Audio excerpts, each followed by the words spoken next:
আমার প্রিয়জনেরা, যীশু খ্রিস্টের নামে আমি আপনাদের অভিবাদন জানাই। আপনি আশীর্বাদ প্রাপ্ত। প্রতিদিন ঈশ্বরের বাক্য শোনা আশীর্বাদ, তাই না? প্রভু আপনাকে ভালোবাসেন, তাই তিনি প্রতিদিন আপনার সাথে কথা বলতে চান। প্রতিদিন তার বাক্যের দ্বারা তিনি সান্ত্বনা দেন। প্রভু আমাদের পরিচালনা করেন। আজ প্রভু কি বলতে চান? জিরমীয় তার 30 অধ্যায়ের 19 পদে লেখা আছে, আর আমি লোকদের বৃদ্ধি করিব, তাহারা হ্রাস পাইবে না। এই বাক্যে ঈশ্বর আমাদের বলেন, আমি তোমাদের বৃদ্ধি করব, অর্থাৎ ঈশ্বর আমাদের বৃদ্ধিকারী ঈশ্বর। প্রভুর ইচ্ছা হলো এটাই, তিনি আমাদের আশীর্বাদ দেন, তিনি আমাদের বৃদ্ধি করেন। প্রভুর ইচ্ছা হলো আপনি যা কিছু কাজ করেন তা তিনি বৃদ্ধি করবেন। যদি আপনি খেতে কাজ করেন, আপনার ফসলকে তিনি বৃদ্ধি করবেন।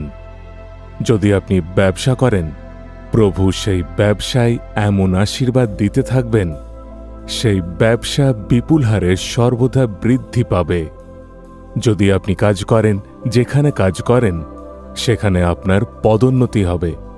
যদি আপনি বিদ্যার্থী হন, ঈশ্বর এমন আশীর্বাদ দেবেন, সবথেকে বেশি নাম্বার পাওয়ার আশীর্বাদ আপনি পাবেন।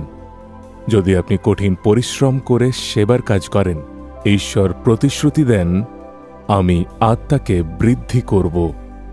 অনেকের হৃদয়ে বিশ্বাসের ঘাটতি আছে। আপনি কি বিশ্বাস করেন? আপনি যতটা বিশ্বাস করেন ততটা প্রভু আশীর্বাদ দেবেন। প্রভু বলবেন, তোমার বিশ্বাস অনুযায়ী সবকিছু হোক। যদি আপনি এটা বিশ্বাস করেন যে ঈশ্বরের ইচ্ছা এটাই যে আমার সমস্ত কাজ বৃদ্ধি করবেন, আশীর্বাদ দেবেন, এমনটা বিশ্বাস করলে প্রভু আশীর্বাদ দিবেন। কিছু মানুষ অনেক অলস হয়, তারা এগিয়ে যেতেই চায় না। তারা বলে এটাই আমাদের জন্য যথেষ্ট, তাই তাদের জীবন কখনোই বৃদ্ধি পাবে না। কিছু মানুষ সেবা করেন, 50টা আত্মা আছে, তাতেই তারা সন্তুষ্ট। তারা বলে এটাই আমাদের জন্য যথেষ্ট, তারা বৃদ্ধি পাবে না।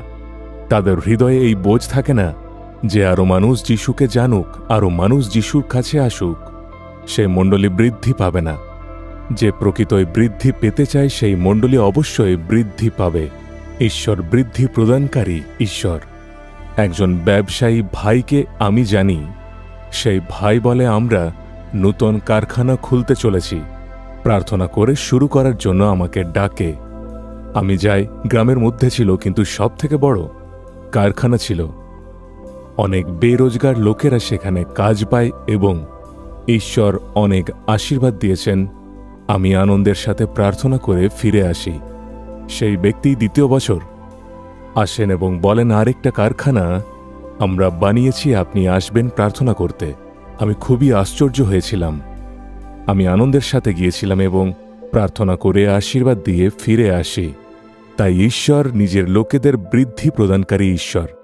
সে 2য় বছর আসে, বলে সে নূতন ব্যবসা শুরু করেছে, আপনাকে প্রার্থনা করতে হবে। তাতে আমি খুবই আনন্দিত। আমি দেখলাম সেখানে অনেক মানুষ কাজ করেন, অনেকের জীবনের আশীর্বাদের কারণ হয়। আমি প্রভুর আশীর্বাদের জন্য আনন্দিত ছিলাম। জীবনে আশীর্বাদের বৃদ্ধির কারণে আমরা অপরের জন্য আশীর্বাদের কারণ হব। প্রভু অবশ্যই আশীর্বাদ দিবেন। প্রভুর গুণ হল আশীর্বাদ প্রদান করা। কিন্তু এখানে প্রশ্ন হল, ঈশ্বর বলবেন কি কারণে আমি তোমাকে আশীর্বাদ দেব? যদি বলেন আমি অপরের জন্য আশীর্বাদের কারণ হব, প্রভু আশীর্বাদ দিবেন।